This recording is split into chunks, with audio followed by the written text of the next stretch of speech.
Well, hello, everybody. Welcome to Hello Composers.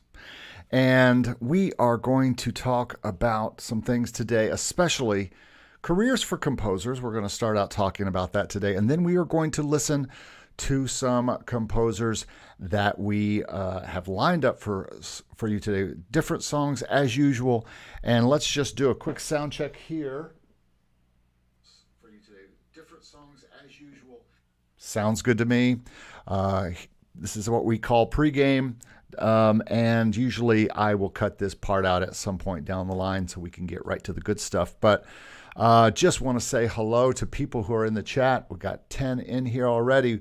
Arko, we're going to listen to you today. Andreas, the multi-music man. Hello from Switzerland. We just talked a little while ago, actually. Julian Hartwell is here. Hello, Julian. Thanks for being here. We're going to listen to your music here very soon. Shane, good to talk to you again. Talked to you just yesterday. Arko says, I'm loving the music, by the way. Sustain pedal at the sound at the end. Yes, that is, I believe that is Keyscape. This is a song that I'm going to play the video later at the end of this video. So if you like that song, or if you heard any of that song, or if you didn't get to hear the song, I'm going to play that as part of the songs later, and I'll tell you the whole story. It's a very interesting story how that song came about, involving, just a little tease, involving 12-tone music and the way the melody was developed. So check back. I'll do the at some point here in the next few hours, I will do all of the timestamps, and you'll have the timestamps to go and check out each song, what I'm going to talk about here in a minute, and then, of course, my song at the end. So anyway, glad to have you all here. Looks like you are all fine. Yeah, I'll be showing that video here soon, and it's very near and dear to my heart. I mean, all my songs, I guess, are near and dear to my heart, but that one especially is. So I thank you for joining me. And again, if you are coming here not live, and you're watching this later, probably by the time you watch it, timestamps will be in the bottom, so you can go right to the start of this video. And speaking of the start of this video, no reason to not get started right away. Let me rearrange things on my screen here a little bit so I can read off of my script. And so let's get the show started. You know how I like to start it. We kind of end pregame here and go right into it. So let's start. Hello, composers. Today, I want to talk about the careers that you could have as a composer. Now, this is not like my Make Music Income channel. We're not going to talk about income and how much you make and things like that from being a composer, although that might be a future video. But this is more about the careers themselves. What are some areas you can go into? We're going to talk about the first two obvious ones that we talk about all the time on these channels. But I just want to talk about some different paths that you can go down as a composer. Maybe you didn't even think about some of these.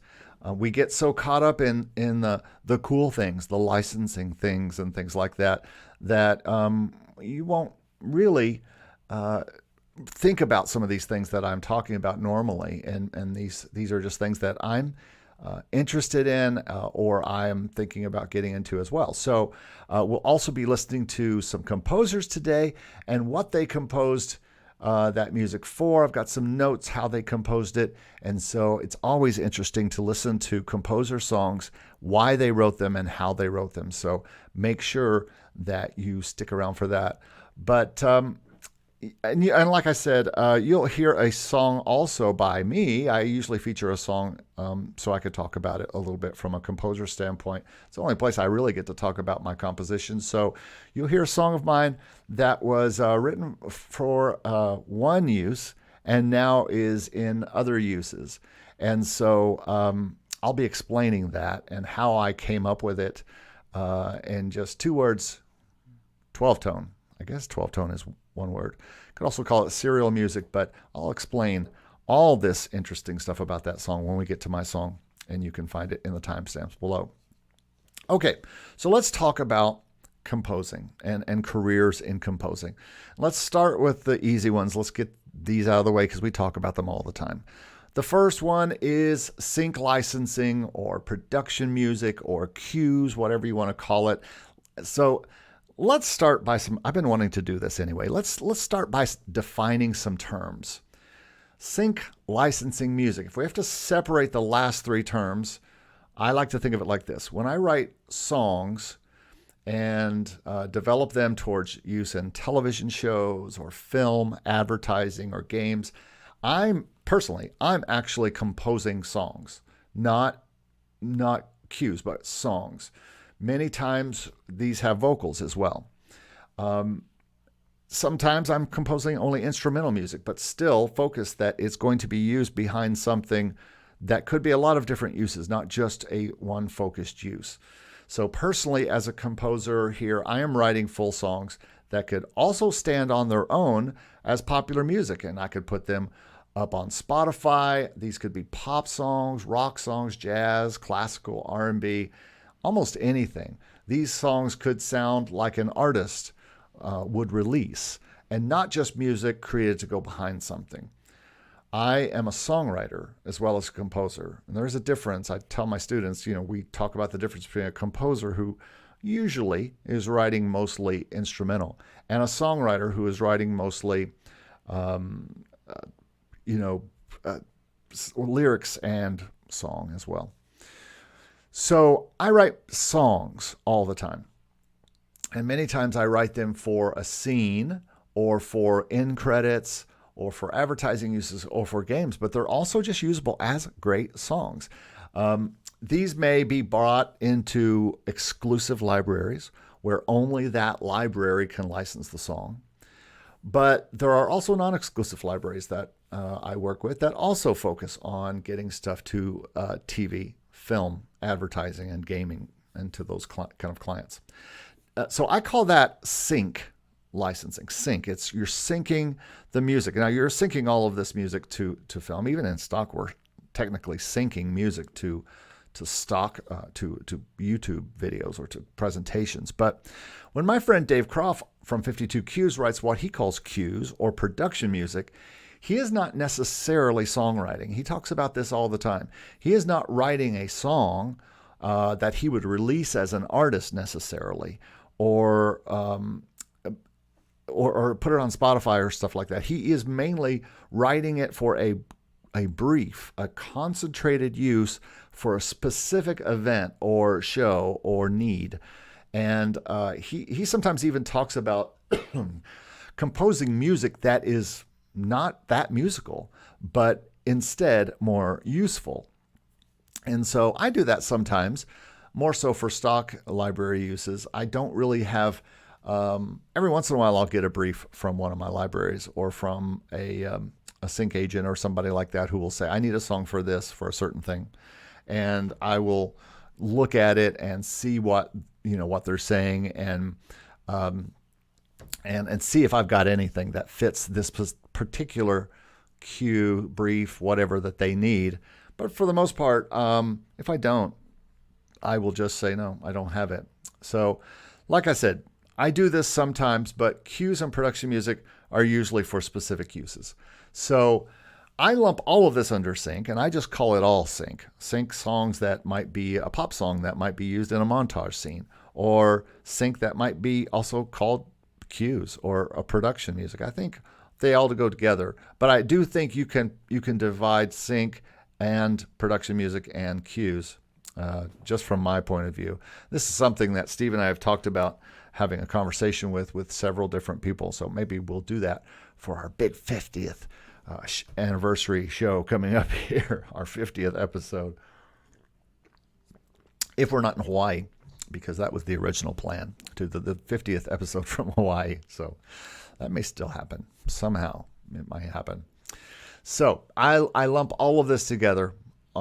Everything is synced to picture, but usually sync is thought about when you're focused towards television, film, advertising, things like that. All right. So that was sync licensing and music production, and cues, production music and cues. I forgot to put my title up, didn't I? All right, next let's move on to stock music and royalty-free music. Now, for YouTube, social media, or even corporate uses and presentations, we now use music that is best really called stock music. I mean, we have stock pictures that we download. We have stock videos that we download for things, stock sound effects we download. So this is just stock music. But the quality has gone way up. If you want to be a stock music composer, it's gone super high up.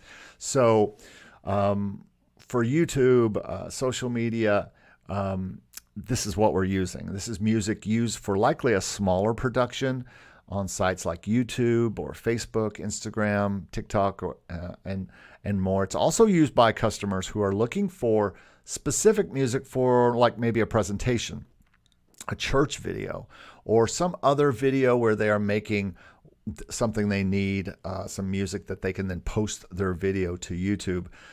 This music is often called royalty-free music. You may pay a one-time fee or a subscription fee and get to use that music on your YouTube without paying any royalties in the back end. Now, if you are buying a bigger license, sometimes you will still have to pay some back-end royalties, or you're paying for that up front. There's different ways this can go. But this stock music, this royalty-free music, is a great way to hone your composing skills.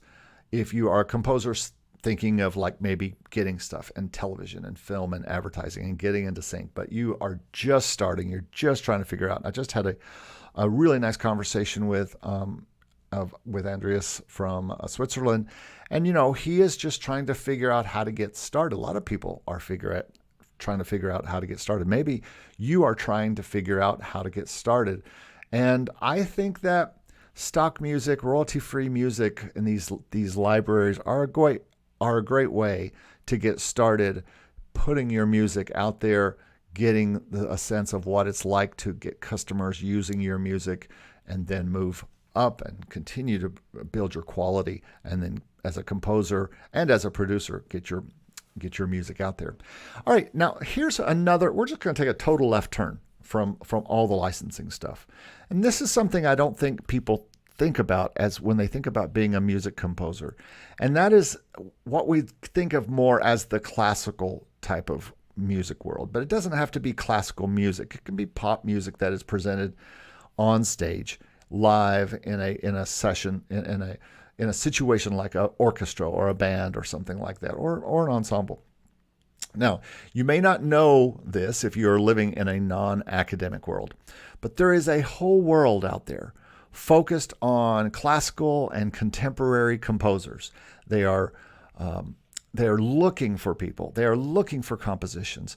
These are a lot of times events where compositions are celebrated and performed, and the composers are absolutely thought of like rock stars. There are also places like ArrangeMe.com that are looking for these kind of compositions for ensembles or for bands or for orchestras, and they are as hungry for the score, the actual written score, as they are the MP3 of your composition. The audience here is not interested in using your music for a video. They're not interested in using it for television. They're not interested in doing anything with it except performing it and celebrating the work itself. I mean, isn't that kind of exciting that the work is what's important? We always feel like, I gotta get this accepted by this library, so hopefully it has a chance to get in a TV show. This is not that. This is a work being featured, a composer being featured.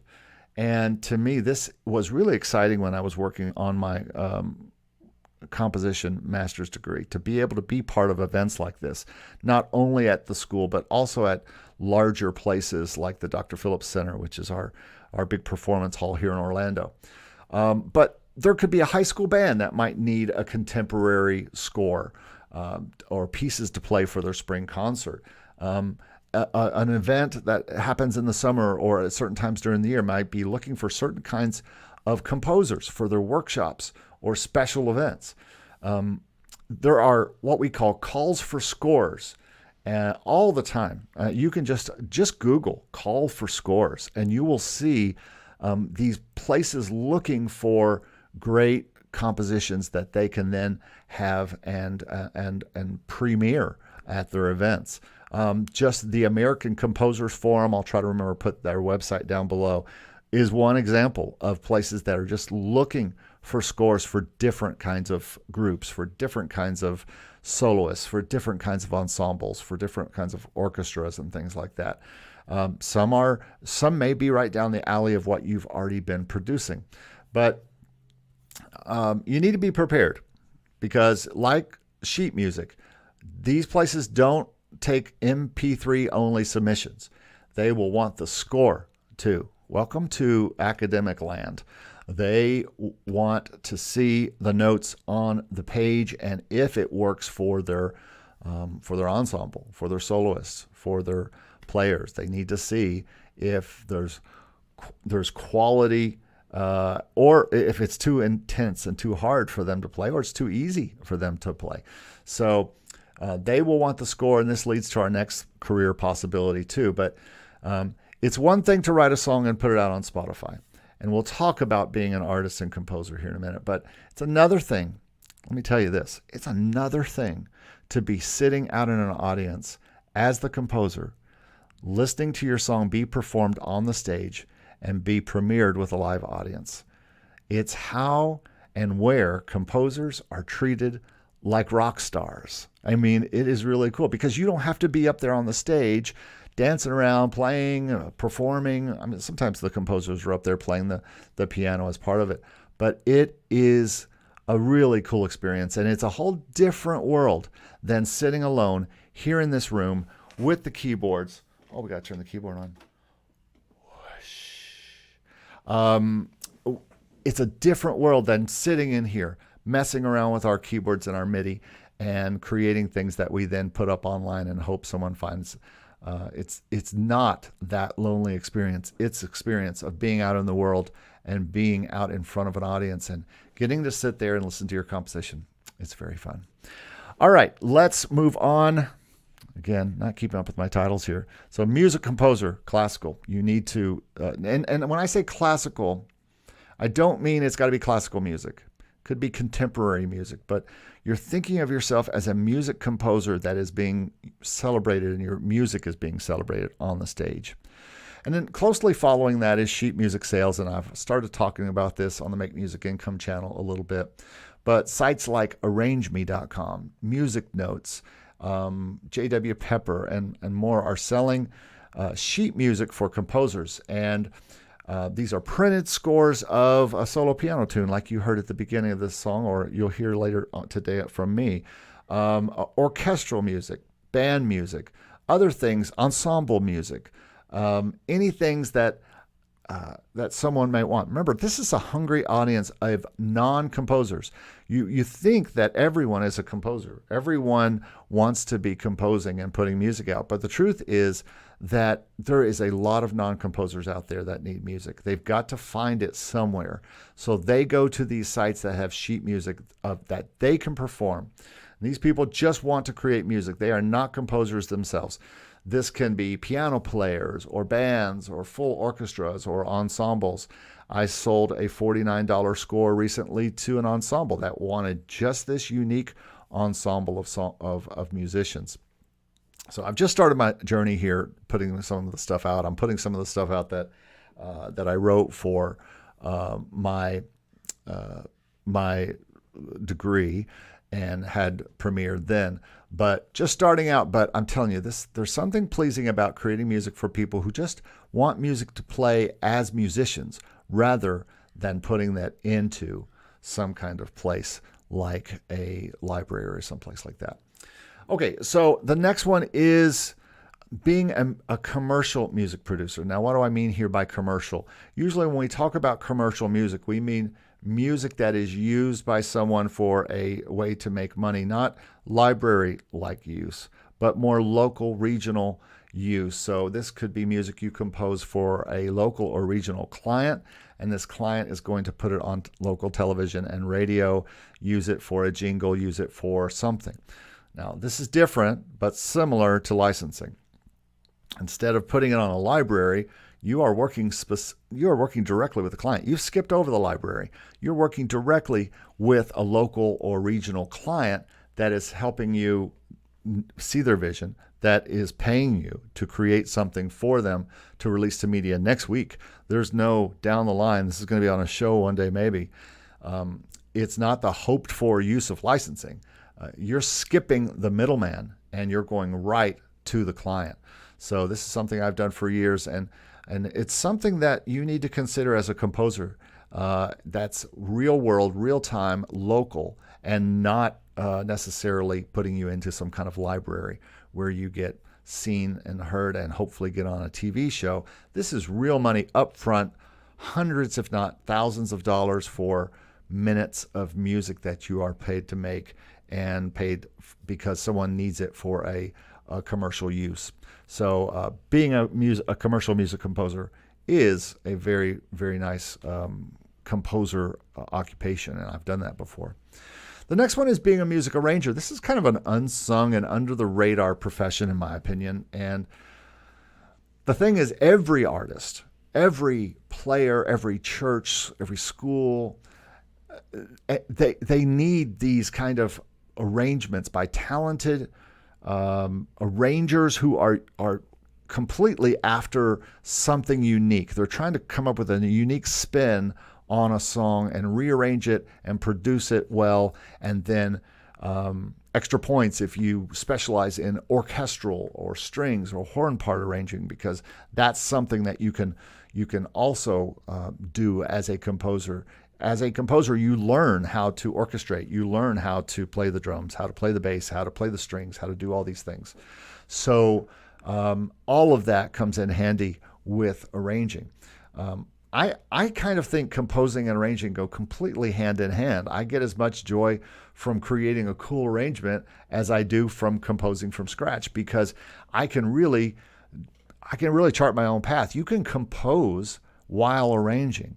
You can add in new elements, new melodic lines and things that then go back and work with the arrangement. So, and let me tell you this, they also pay as well. I get paid, I would say, half the stuff that I am selling on Pond 5 especially, but Motion Array and different things is arrangements that I've done of hymns, piano, versions of hymns, jazz versions of things, patriotic songs, Christmas songs, Halloween songs. A lot of arrangements I've done have resulted in income for me. So, and a lot of times you might have people in town, local to you, in your family, that are looking to get married. They're going to have some kind of event happen where they need a specific song arranged for their wedding or a track made. There you go. Arranger, make some income there. Again, we're not really focused on making income. These are more ways to careers to have outside of just licensing. And we talk a lot about licensing here, but there's so many other ways to go. You could start a YouTube music channel. It could be a teaching channel like this, but more so that could be just showing off your music. And this can be where you play and sing live. This could be where you feature your compositions with stock video and pictures, which I'm going to show you in my video here down when we get going here. We tend as composers to downplay video because we want everybody to listen to this, and plus we downplay it because we're afraid people are going to think, oh, you're an artist, you're trying to be a star. But I think video is really the best way to show off songs. I think people are visual. People put more into visual, even though we hear more than we see. But people put a lot into the clips and that are going on around it. And a good YouTube channel can feature your songs and be a great portfolio to show people what you do, to show prospective clients, to show people who follow you, and a great search engine on YouTube where people can find your music. Maybe even library owners could see this as a portfolio. So I think a YouTube channel could be very, very helpful. In similar ways, an Instagram music channel could do the same thing. TikTok could do the same thing. So these can be great ways to advertise your compositions. A podcast. What if you did a weekly podcast and just talked about your compositions? You talk about it before you play it, and then you play it, and then maybe you talk a little bit more. And that every week you just start doing a new podcast about your songs. And then we get to music publishing, and of course this depends on having some kind of success and use of your songs. You have to have your compositions being used in order to generate royalties from your songs, from television, from radio, from stage performance. When I was telling you about my song getting played on stage during my composing time in my masters, I was actually getting paid by my PRO when those things got played at big stages. Those are recorded. I reported them, and they paid me for those things. And so that's why being a music composer that has your stuff put out in live events is also some income for you and a possible career, and adds to the classical or contemporary composer side of things.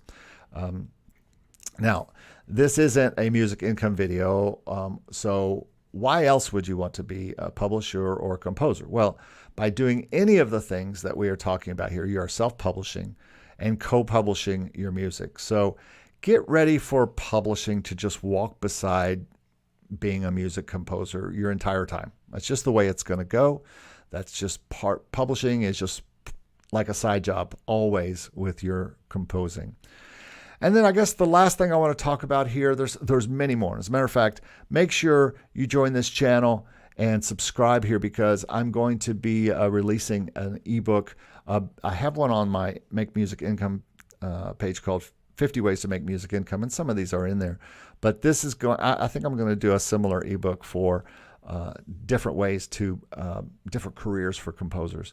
So that might be one of the first ebooks I have. So make sure you subscribe, and I'll let you know when that's happening. But I believe composition lessons, or teaching composition along with theory and history, I think they need to be taught. Composition needs to be taught with everything. It needs to be taught with piano lessons. It needs to be taught with licensing or talking about music income. Composition needs to go along. That's why this channel exists, is because I just felt like I needed to talk to composers from a composer's perspective rather than just a moneymaker's perspective, and everything is only about money and income. There needs to be composition taught to people. If you're teaching piano lessons, you need to have a section where the kids or your students are trying to compose some.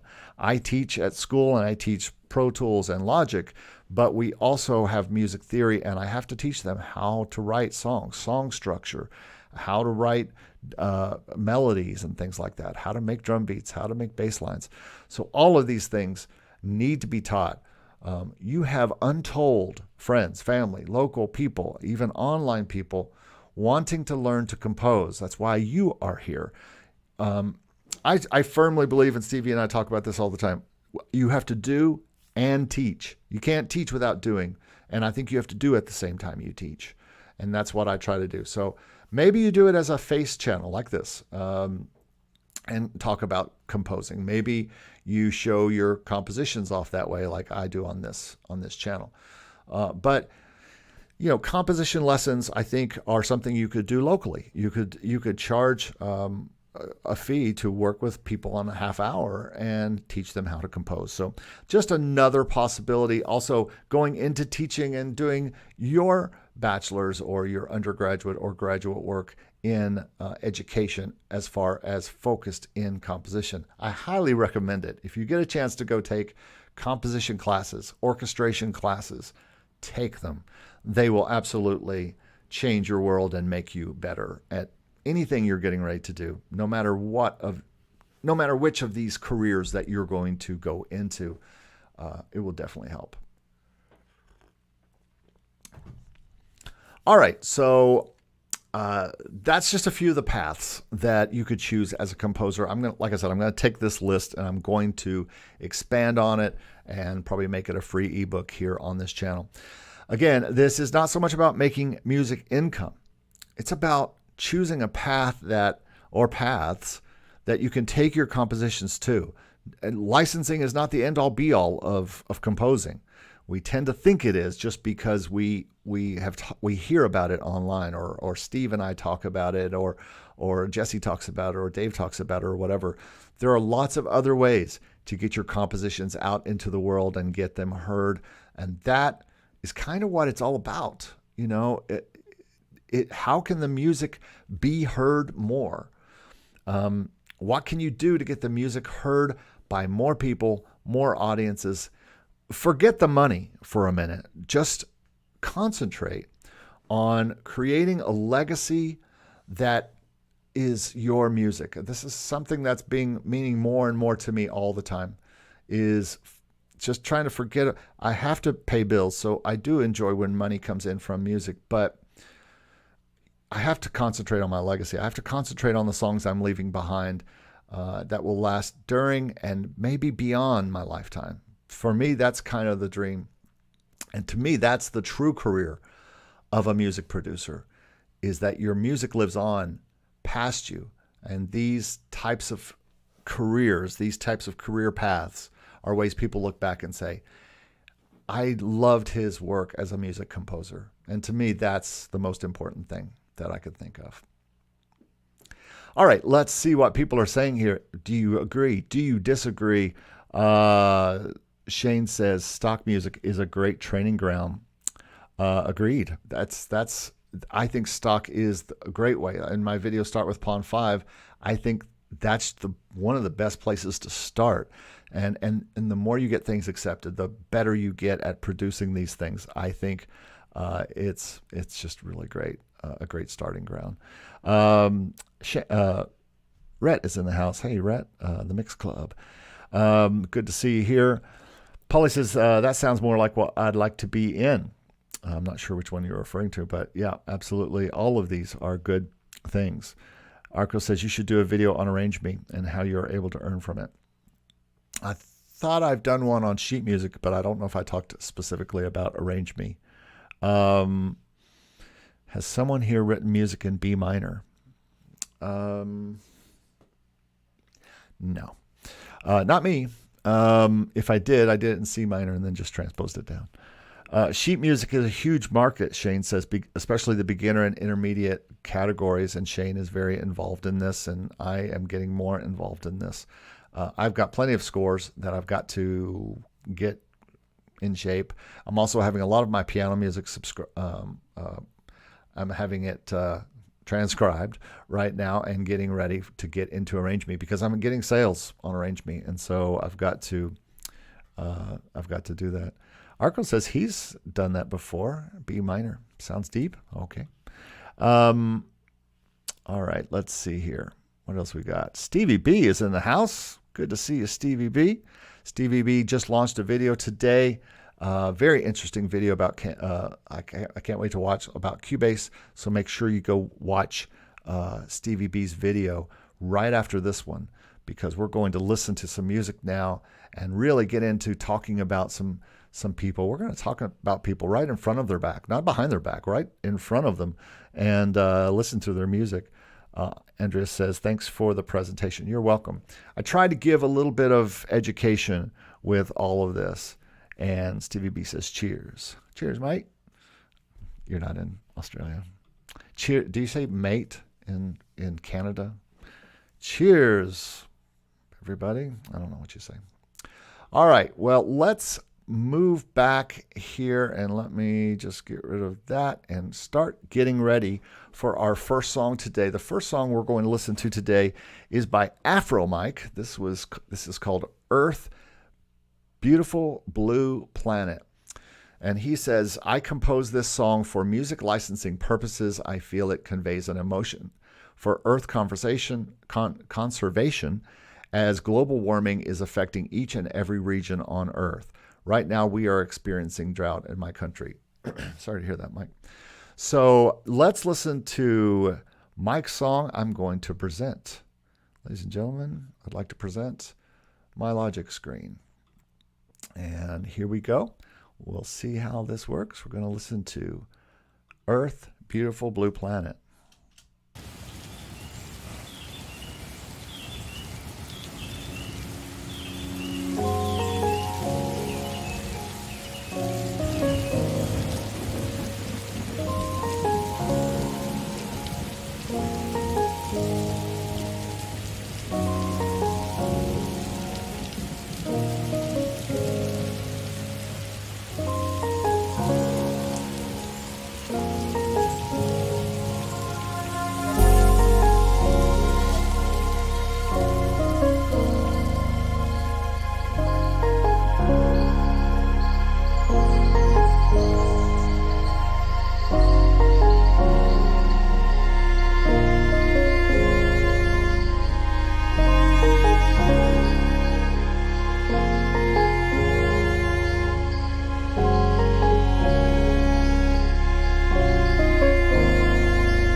That's very nice.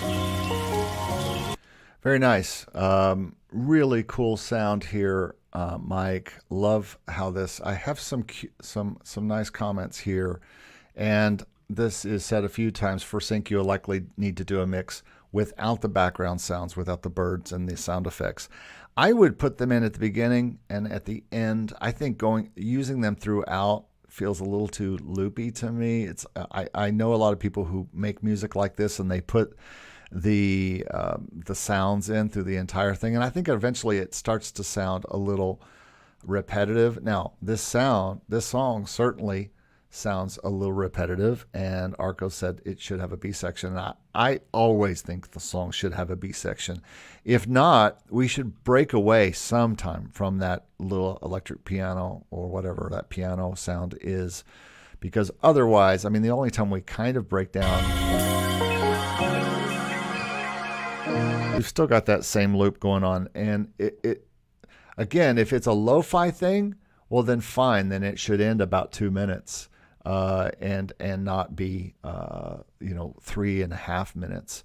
But I think that it's a nice song. I think for me, it felt like there's some rhythm could come in at some point. Maybe if this is since this is kind of worldish, about the world, I think some maybe African percussion, and I would bring songs in from all around the world to kind of show that this is a beautiful earth, a beautiful planet, and everywhere we need to take care of it.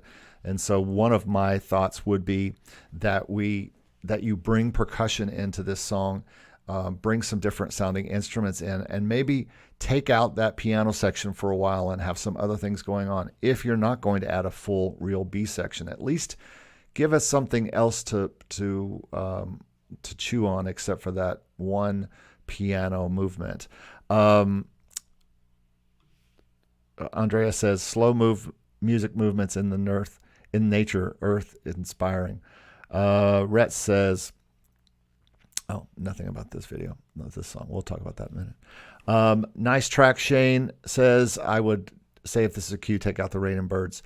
Highly limits use. Try not to use diegetic sounds. So basically what people are saying here, Mike, is that you need to make sure you have a version without the sounds in it.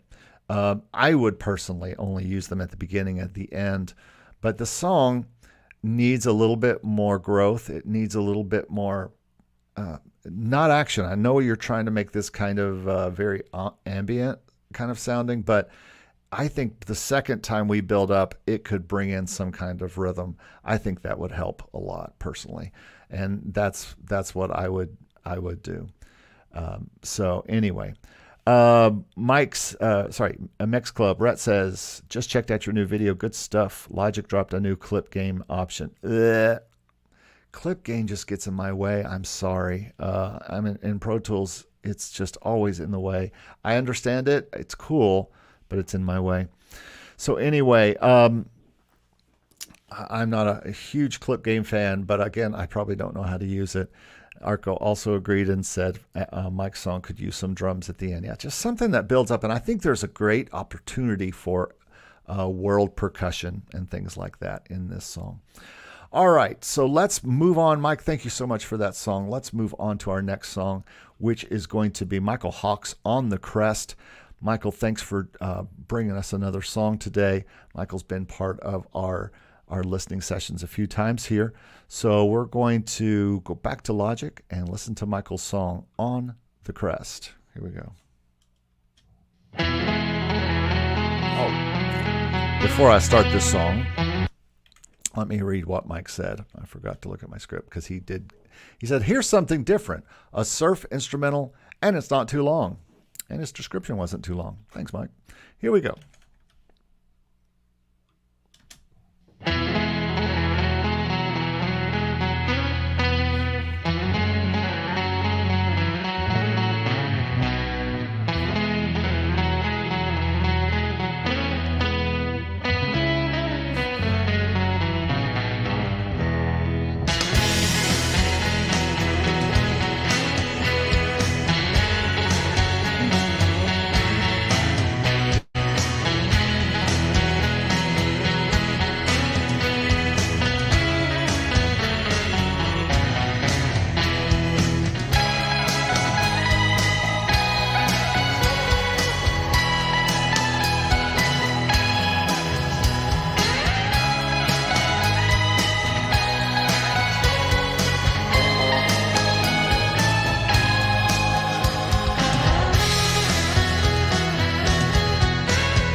Cool. Yeah, man, that is an interesting surf type song. Yeah, Stevie B says, nice guitar work on this track. Love that baritone surf tone. Yeah, Michael always has great sounding guitars on his work, and this is no different. Very cool. Michael, is the hard pan guitar on purpose? Ask Andreas. Arko says, nice drums. Yeah, I like the toms and things like this in this song. Let's see. What else we got? Nice ending. I feel like this song does have kind of a surf feel to it. I think, yeah, interestingly enough, I think it might be a little long. I think it could be a little more compact somehow. I feel like it goes on just a little too long. It's also a little, it's almost not positive enough in its surf music vibe that but it's still very useful. I could see this being used behind some kind of travel video or something like that. Not necessarily for people surfing. That's usually a much more upbeat type of thing. It's got that really upbeat thing. And this is kind of way more laid back, almost something that would be played behind some dialogue or something where people are talking. And so you might be inclined, or it might be a good idea to take out the lead guitar and make sure you have a track version of this song, so that you have something else going on, another opportunity for people to use this behind them. So maybe the lead is out for one version of this song, but otherwise, really cool type of song and got a lot of pieces and parts to it. Just wonder if there's not a way to cut it down in length a little bit. And so that's something you might look on. Yeah, I felt the same way as Arko here. I felt it was a little repetitive, and especially at the end, I think I was ready for it to be done. I think it was fine if it was done, but then it continued on, and so maybe just a little long, which is kind of funny since you said it's not too long. But anyway, great song, Michael. Thank you for sending that our way and letting us listen to that today. Look forward to any of your comments in the comments below, or if you're here, make sure you chime in. All right, next song is called Dramedy One by Ray from Key South, and I think the notes are obvious. He said this is a dramedy hip hop cue, so we're just gonna go back to the Logic and take a listen to this dramedy hip hop cue called Dramedy One. Here we go.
Cool.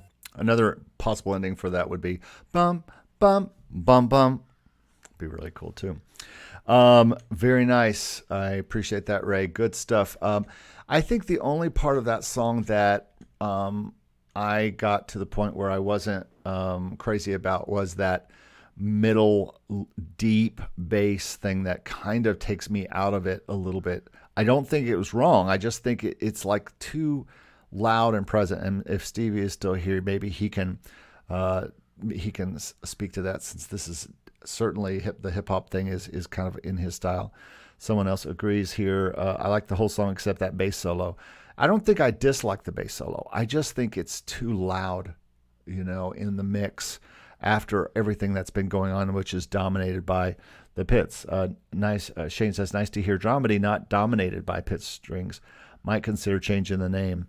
Yeah, I mean, you've got to come up with something more than Dramedy One, because you've got to think about putting it out and having an original name. Let's see. Julian says, love all the percussion and effects, keeps it interesting. Agreed. Arko says, would like to see some call and response type thing. I don't think I need to hear much more call and response. I think there's a lot of call and response going on. Dun, dun, dun, dun, boom, bum, bum, bum, bum, bum, bum, bum. So I thought it was nice. Daydream says, the style as hip-hop dramedy is nice. Steve says, gotta go on my daily run. Sending out high fives. These tracks are all sounding great. Quick note, I like the bass breakdown. A bit aggressive sounding, but the idea is solid. Yeah, agreed. Thanks for being here, Steve. Have a great day, man. Be careful on your run.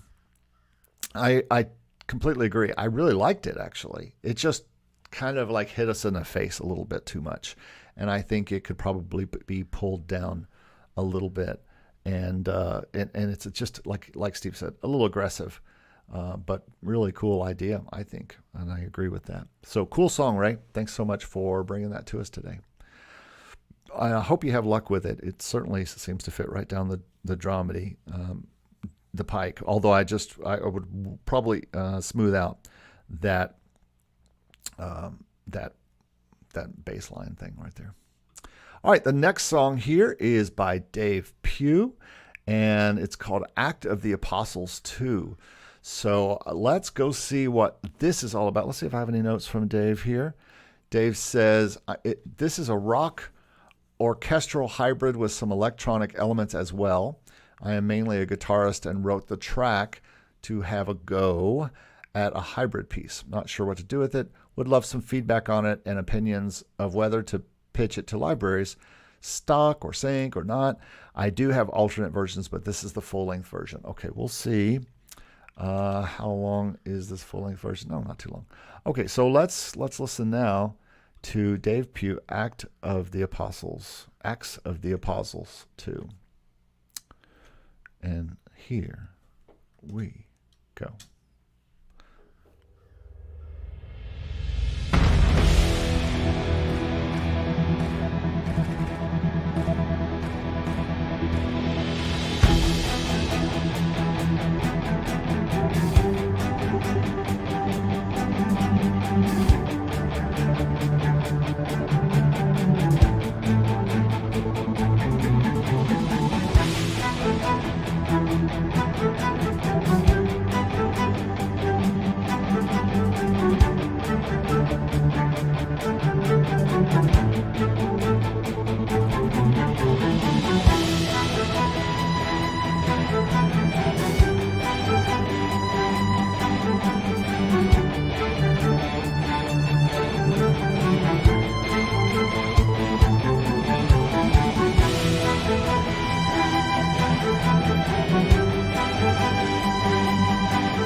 the apostles like you've never seen them before.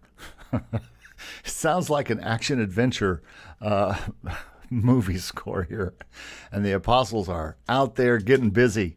And maybe it's other apostles other than the apostles I'm thinking about. But yeah, I agree with Julian here. This almost sounds like two different cues. At first, it's like this kind of guitar rock thing, and then suddenly it gets into trailer land a little bit.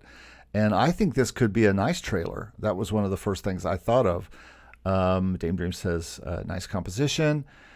Multi-Music Man or Andrea says, I like the intro and the last part. I think the strings could be relative to the guitars a little bit more quiet, not much.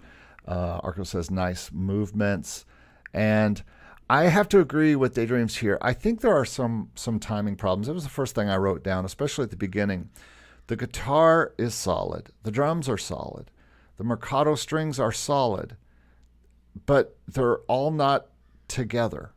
I don't know how else to put it. It's hard when you're dealing with strings to quantize well, and sometimes you don't even want to, but sometimes you have to, and then you have to pull it back. So you have to quantize things, and then they quantize to beat one, and then you got to pull it back to get the strings right on the beat. And so to me, that sounds like what's going on a little bit with the strings. There's just a little bit of, I am a quantize person. I think it's a little bit like autotune. We are used to things being quantized, whether we like it or not, whether you like to talk about it or not, whether we'd like to admit it or not. We are used to everything being on the beat, especially contemporary sounding scores and things like this. Everything has to be locked in, just like every vocal has to be tuned. It might be a latency thing here, but it also could just be a MIDI a thing where it needs to be adjusted a little bit. I don't think the problem is in any of the performances, but you'll see Steve in his production videos really get into how to quantize, cut up. He will cut up his electric guitars. Now, guitarists such as you are probably thinking, Dave, I would never quantize my guitars, but when you're creating contemporary score music and you're wanting everything to be tight and moving together, contemporary scores that are using hip hop type sounds and or guitars and everything is tight. If it's not tight, you notice it very quickly. And so it does sound like latency, or it sounds like there's some kind of timing issues, and it's really not. It's most likely the strings that are right on the beat, and they need to be pulled back and kind of pulled into the strings, the guitar's groove a little bit. I would imagine if we took out the strings and we listen to the guitar and drums, they're probably right together. And then the strings come in and they're just slightly off because of the nature of how things are bowed. I don't care if they're quickly bowed or pizzicato bowed, there's still a latency there, a natural latency from the way the bow hits the string and the way that works. So you've got to be careful with strings that if it's going to be bum, bum, bum, bum, bum, bum, bum, and you want it to be right in the click with the beat, what I usually do is quantize those so they're a little ahead, and then I pull the entire thing back so it slides in to the beat, and so that when the bow is hitting that part where it needs to be right in the action in the beat, it's there. But I don't always quantize strings, especially if it's a slow piece. But if it's something like this, I might quantize them and then move them back, or at least one of them. But you've got to pull them back a little bit because I think they're just a bit ahead, I think is what's going on there. Arko says 2-3 minutes is enough, and this is a 3-minute tune. I probably would agree, but I also think this could be refashioned maybe into a trailer, because you've got these elements, these places for drops and things like that. This place right here, I would definitely put a drop in right here. This whole, I mean, maybe both these spots, maybe. And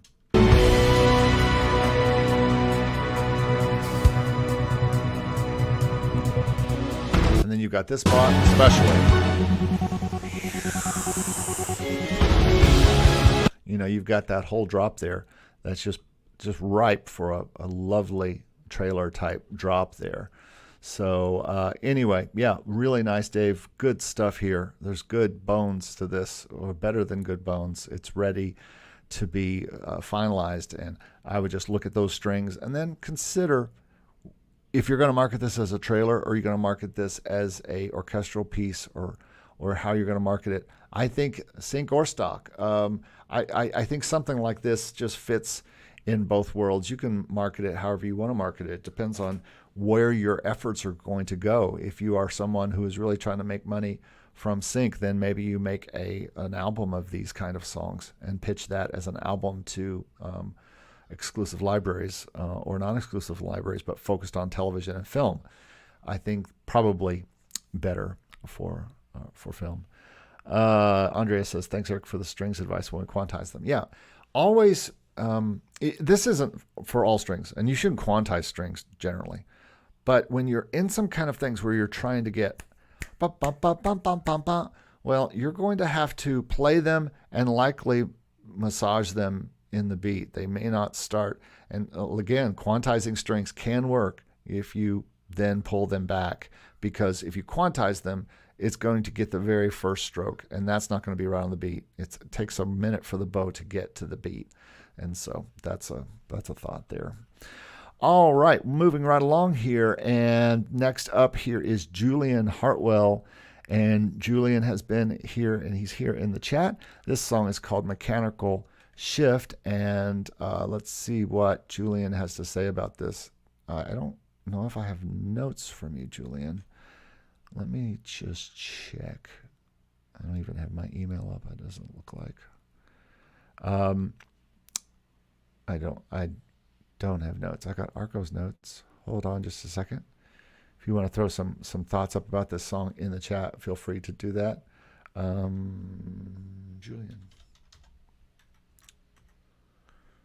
Julian, tell me something. Okay, here's your track. In this, Julian says, I started writing Mechanical Shift around the time Zuckerberg introduced Meta and the concept of the metaverse on society. So my imagine went really dystopian, sci-fi tech takeover Matrix soundtrack like. By the way, if you like that kind of stuff, you should be watching a show on Amazon Prime right now called The Peripheral. Very good, interesting Matrix-like show. He says, this is a track I'm adding to an updated audio reel to shop around to exclusive libraries when I'm ready. All right, well, let's take a listen to this song. This is Julian Hartwell and his song, Mechanical Shift. Let me make sure I am sharing this. Got only 1,000 windows up here. So here we go. Julian Hartwell, Mechanical Shift.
Yeah, Julian, nice song. I think for me, this is a little similar to the last song we just listened to, where there's a great beat in this. There's cool, sweepy synth sounds and stuff going on.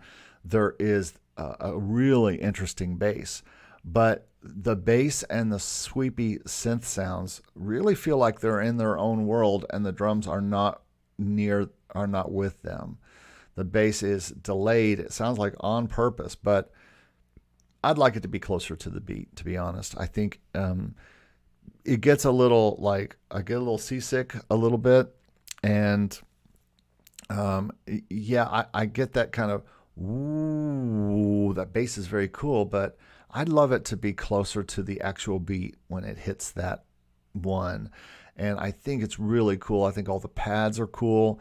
I think you've definitely got a Blade Runner type sound going here. You know, it's very it's very futuristic, and so you're right on target with what you're trying to do there. But I really feel like that the sounds are dragging around a little bit according to the beat. When the beat comes in, we should really get a little bit more into it, because this whole part here,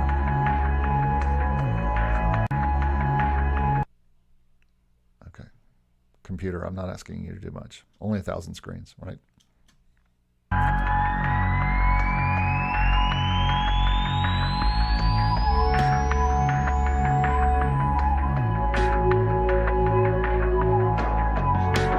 That's all cool.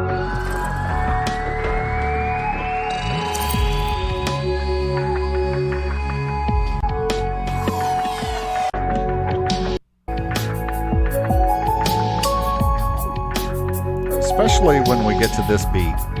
Especially when we get to that beat where the full kind of kit comes in. I feel like you've got to make sure everything is kind of grooving together a little bit. Even pads can groove, and subby basses like that can groove into the beat. And I think that's just something that that it really could help this song. But very cool song. If anybody has any thoughts about this song, throw them now here. Yeah, Daydream says, I noticed also some timing problems with that clappy background loop. Is it only me today? No, it's me as well. I'm hearing that. Andrea says, is the shaker only so loud on my headphones? I don't know if I noticed it.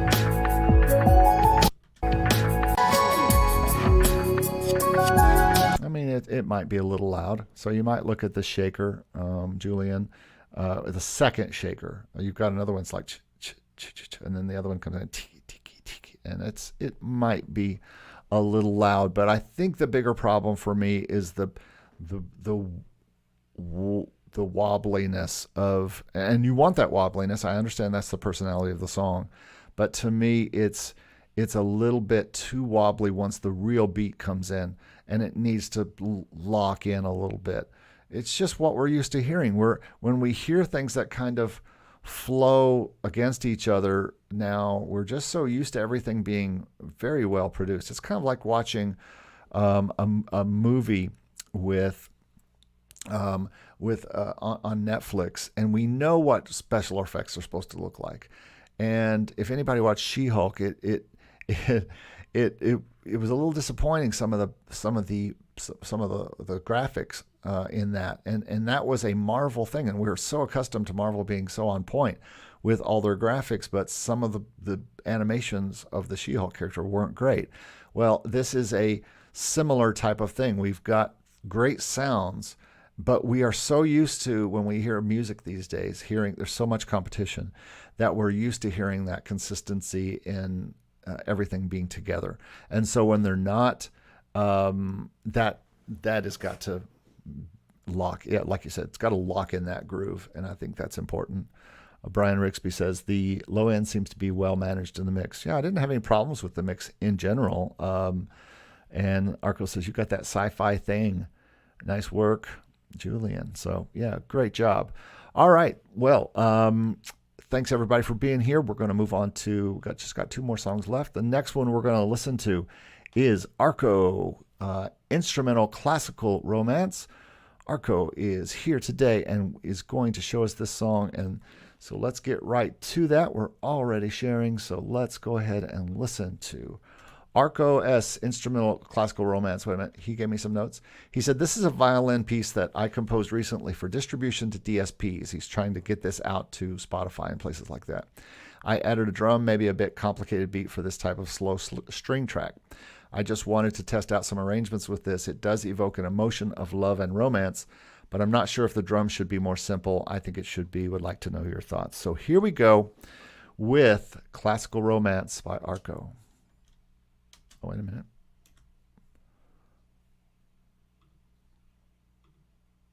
Okay, multi-tool.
Oh boy, sorry.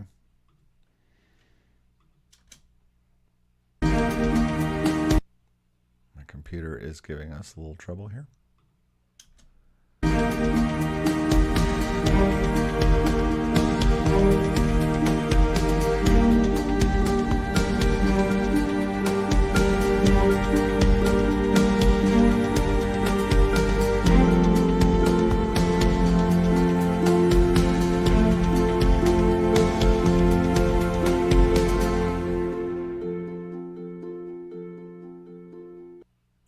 Your ending there. Very cool things happening. I think it could use a better ending, and make sure when you bounce that out, you let all of the ringing delays kind of go there.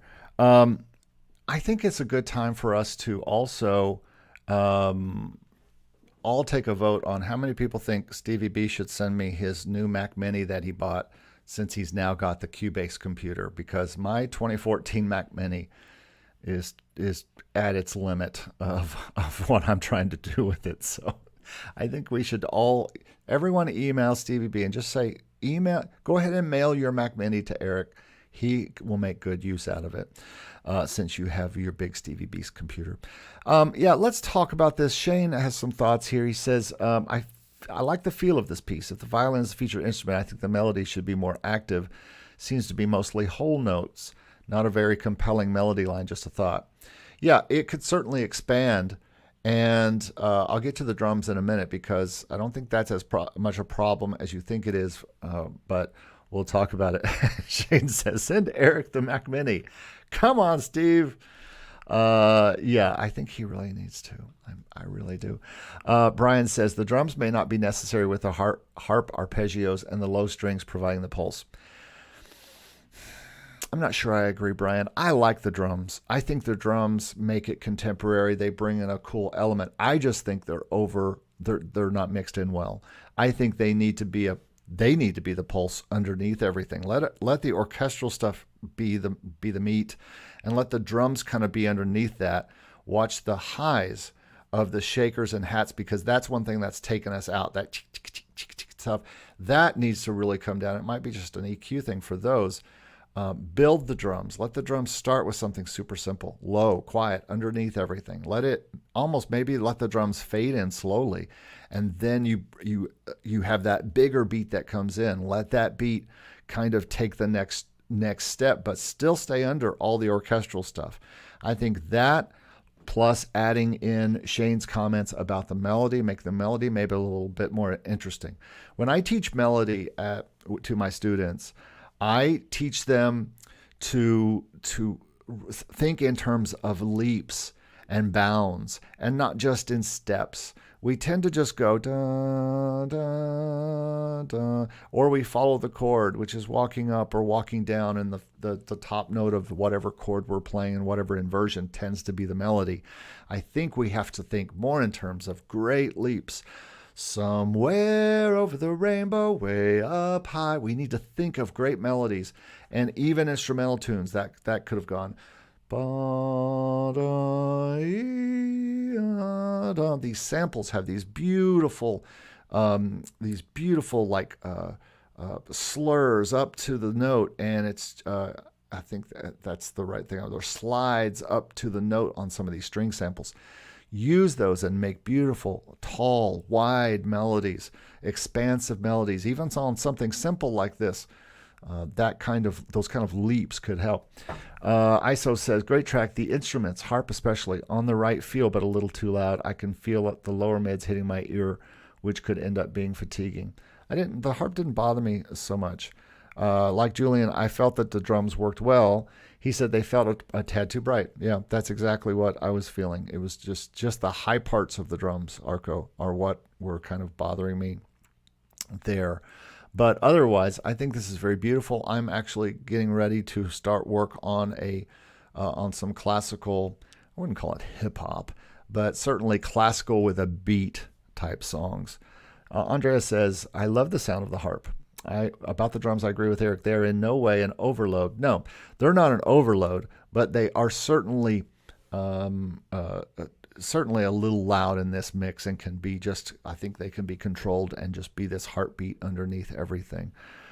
Shane says, also seemed there were some abrupt bow changes in the violin. Have the MIDI overlap to help counter this.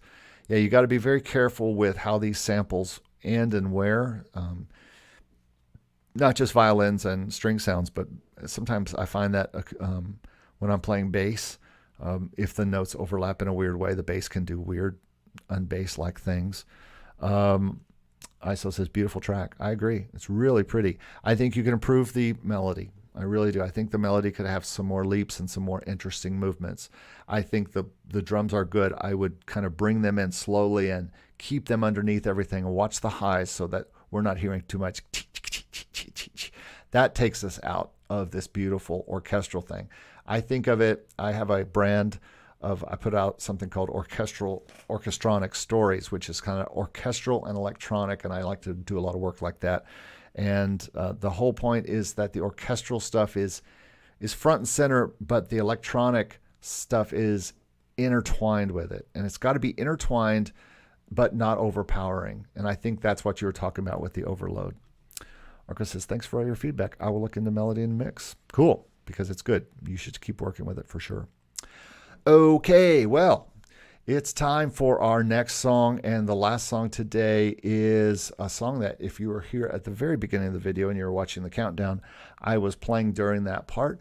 And now I just want to play you the video of this, and I need to see if I can present that screen and if it plays. I think I can. I just have to I have to stop the screen I'm presenting and present that screen. So let's see if this works and sounds like anything. I have it right here, and you can see the video, and I'm going to go full screen with it. Does it go full screen? Or was I already full screen? Okay. I guess I was mostly full screen with it. So this... Looking for the best music for your videos? Mm-hmm. Then you should check out Artist. Sorry. Is that working? I guess I was mostly full screen with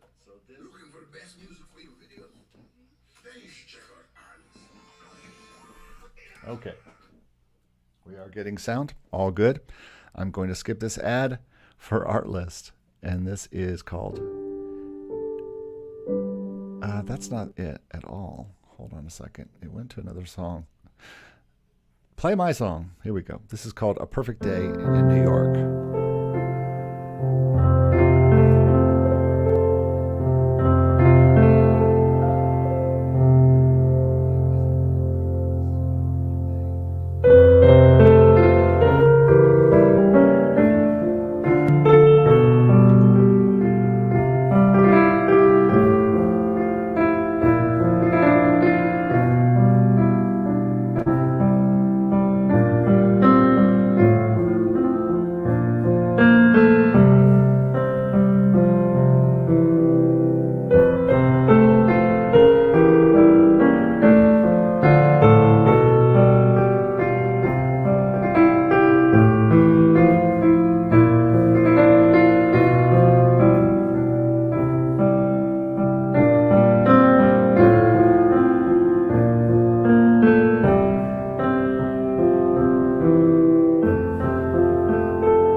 For the pedal off.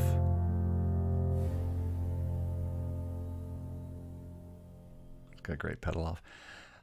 I believe that was Keyscape, but it's been a while since I've done that. Let me look back and see when the video was.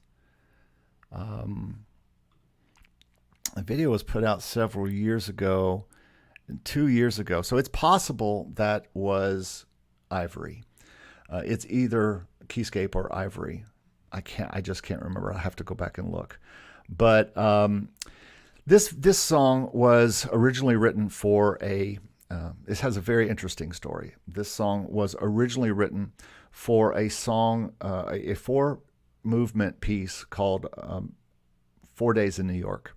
And it was written for my composition degree. It was one of the first things that I wrote.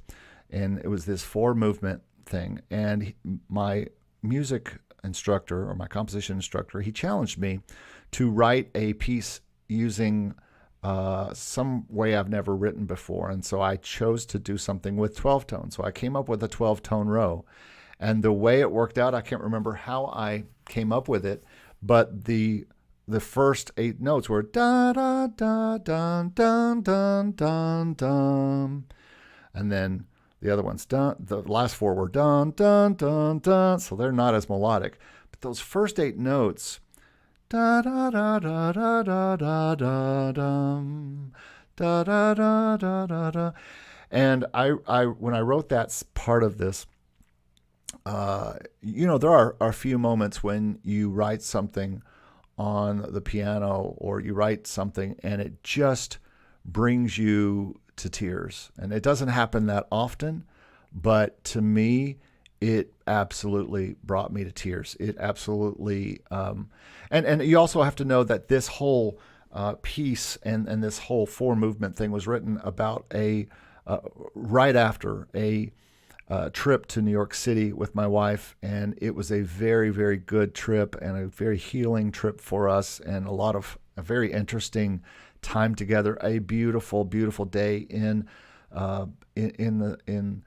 actually the days weren't necessarily that beautiful, but it was the perfect time of year. It was like May, and we were staying close to to Central Park, and it was just a beautiful, beautiful time. And it's something that I'll always remember. And so when I wrote this piece, the first piece was about our plane flight there. This piece was more of a romantic piece about the two of us and our time one day in Central Park, and just walking around the Rockefeller Center and things like that, and ending up all the way down at Macy's. And so it was just a beautiful day together. And then there's another part that's more like the craziness of the city, and then another piece that's like an end piece. But anyway, it meant a lot to me. I had never at that point written anything with 12-tone, because my goal with 12-tone was always to come up with something that sounds like it is a 12-tone that is melodic and beautifully melodic, rather than just a lot of 12-tone music or serial music tends to be very haphazard and robotic sounding, or just not very melodic sounding. I guess it depends on, and I'm not talking about melodic sounding from is the melody doing something interesting. I'm talking about, would a person who just a normal person love this? And it wouldn't, a normal person, I hate to tell you, would not love normal 12-tone music. But that's kind of how this all started, where it came from. And then I decided to do a piano reduction of that second movement. And by the way, the entire piece, 4-movement piece, was written for flute, bassoon, vibraphone, and xylophone. Those were the 4 instruments. And so I did a reduction to piano for this piece, and just renamed it A Perfect Day in New York. So let's see what people are saying here. Okay, where am I? 120. So sound is good. Nice composition. Thank you. That's violent. All right. Arko says, yes, this was released under my Quiet Soul piano brand. What is the piano sample? We talked about that. Keyscape, I believe. Ending comes unexpected. Oh, okay. Sometimes I dislike the sounds of Keyscape. Again, I'm not quite sure if this was Keyscape, or I was a solid user of Ivory for a very long time, and I think Ivory sounds good. ISO says, I love this. Thank you. Patch is really good, though. Thank you. Shane says, the piano sounds a bit distant, like in a concert hall. I fight all this all the time. I did this on purpose. I wanted it to be in a concert hall. I wanted it to sound like, not super distant. Now, again, you are hearing that YouTube video through all this stuff. I'll put the actual video down in the comments so you can listen to it in the way it's supposed to be. I can't remember if this is on Spotify as well. Rhett says, nice, great piano sound. Thank you. Have you found a more present sound for piano? Yeah, I mean, you can make Keyscape or Ivory or any of those sound very present, I think. And I think you have to have a Yamaha type sound. Personally, I'm kind of, all the images on the screen, Shane, come from our actual trip, or I should say half of the images. Some of them are stock images, but some of them are actually videos and pictures I took on our trip there. Hammersmith, I haven't heard that. Julian says, nice piece, inspires me to record more solo piano stuff. Solo piano is my jam. I'm getting ready to do a whole Christmas solo piano record. Easy to do too. You get it done, you put it right up to the libraries. Emotional, yeah, very emotional. To me, this still, if I play it, it's really tough. Dodecaphony. All right. Thank you, Schoenberg, for 12-tone. His books on composition are great but deep. Yeah, I've always just been kind of I respect 12-tone for what it is and what it does. But if I wanted math, I'd take a math class. But at the same time, I've done several of these type of pieces before. I did one for my graduate recital where I'm playing trombone, and it's a 12-tone piece, and I literally rolled dice to come up with the 12-tone row, and then I turned it into a jazz piece. And one of the most important things my teacher told me is that I did not have to use the exact row. I could go off book. I could go off the row a little bit. You could use the row as a map, but don't be afraid to, go to another note if you need to. You don't have to. There is no rule. I mean, it's already it is a rule, but you can do something else other than just those 12 tones if you need to. If a chord presents itself that works great, and you're doing like I was doing a jazz tune, so I took a little bit of a leeway with that, and so that's something to remember about 12-tone. Can be an interesting way to push you into doing some melodic things that you would never do, is by choosing 12 different tones in a row. That means you have to do 12 different notes in a row that don't repeat anywhere. So you have 12 choices, but you have to put them in. And I like to just do it randomly, just randomly come up with them and see what melody it plays. Sometimes it's terrible. Sometimes it inspires you. And this is the case here. Arko says you can be cool by saying dodecaphony. Okay, well, dodecaphony. Am I cool?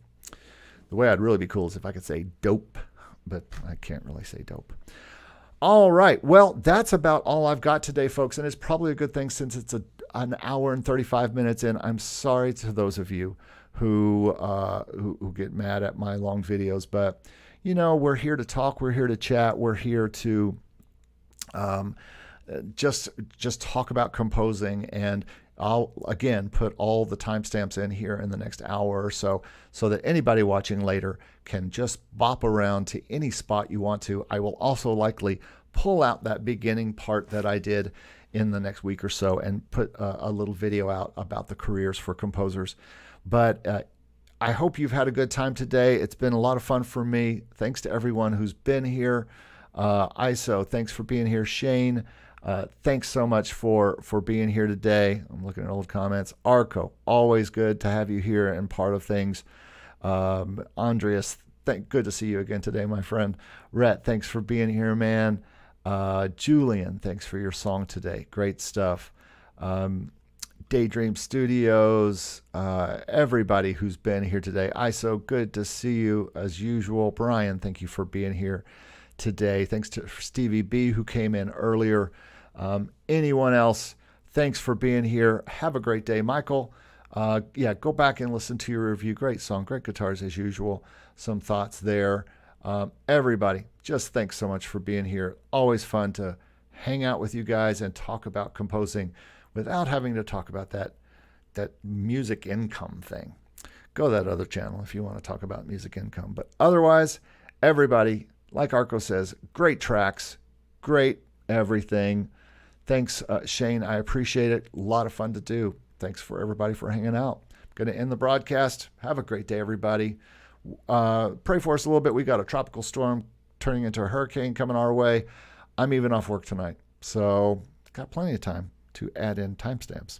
So everybody have a good day. Maybe I'll get some other work done too. Have a good day, everybody. We'll see you next time. Bye-bye. Bye-bye. Bye.